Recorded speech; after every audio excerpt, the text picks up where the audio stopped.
দীর্ঘদিন ধরে বিএনপির মহাসচিব পদ ছাড়ার জন্য আগ্রহ প্রকাশ করছেন মির্জা ফখরুল ইসলাম আলমগীর। সিঙ্গাপুর থেকে ফিরে এসে বেগম খালেদা জিয়ার সঙ্গে সাক্ষাতে তিনি দলের মহাসচিব পদ ছেড়ে দেওয়ার জন্য অনুরোধ করেছেন। অন্য কাউকে মহাসচিবের দায়িত্ব দেওয়ার জন্য তিনি বেগম খালেদা জিয়ার প্রতি আহ্বান জানান। মির্জা ফখরুল ইসলাম আলমগীরের মহাসচিব পদ ছাড়ার পেছনে দুটি কারণ উল্লেখ করা হচ্ছে। প্রথমত, তিনি শারীরিকভাবে অসুস্থ, হার্টের সমস্যা সহ বিভিন্ন শারীরিক অসুস্থতার কারণে তিনি পূর্ণ সময় দলের নেতৃত্ব পালন করার মতো অবস্থায় নেই। দ্বিতীয়ত, তার স্ত্রী ক্যান্সারে আক্রান্ত, তার স্ত্রীকে সময় দেওয়া প্রয়োজন। এই কারণেও তিনি বিএনপির মহাসচিবের পদ ছেড়ে একজন সাধারণ কর্মীর মতো দায়িত্ব পালন করতে চান। তবে সে সময় বেগম খালেদা জিয়া তাকে অপেক্ষা করার পরামর্শ দিয়েছেন।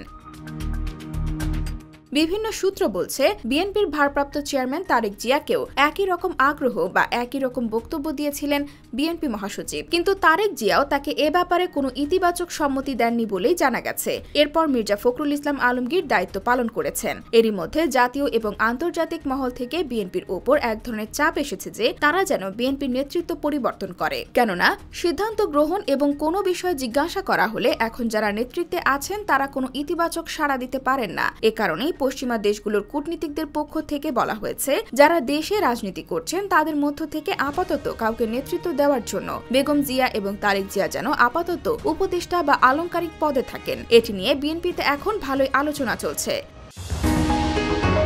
বিএনপির এক নেতা বলেন, এ নিয়ে বিএনপিতে আলাপ আলোচনা চলছে যেন বেগম জিয়া বা তারেক জিয়ার বাইরে তারা তাৎক্ষণিকভাবে সিদ্ধান্ত নিতে পারেন। তবে সেটি এখন পর্যন্ত চূড়ান্ত হয়নি। বিভিন্ন সূত্র দাবি করছে যে মির্জা ফখরুল ইসলাম আলমগীরকে ভারপ্রাপ্ত চেয়ারম্যান করার বিষয়টি নিয়ে বেগম জিয়া ভাবছেন বলে মির্জা ফখরুল ইসলাম আলমগীরকে জানানো হয়েছে। তবে এই ব্যাপারে তারেক রহমানের কোনো সিদ্ধান্ত পাওয়া যায়নি। তার সিদ্ধান্তের আগ পর্যন্ত বোঝা যাচ্ছে না আসলে শেষ পর্যন্ত মির্জা ফখরুল ইসলাম আলমগীর বিএনপির ভারপ্রাপ্ত চেয়ারম্যান হবেন কিনা। তবে বিভিন্ন সূত্র দাবি করেছে, যদি শেষ পর্যন্ত মির্জা ফখরুল ভারপ্রাপ্ত চেয়ারম্যান না হতে পারেন তাহলে তিনি মহাসচিব পদে নাও থাকতে পারেন।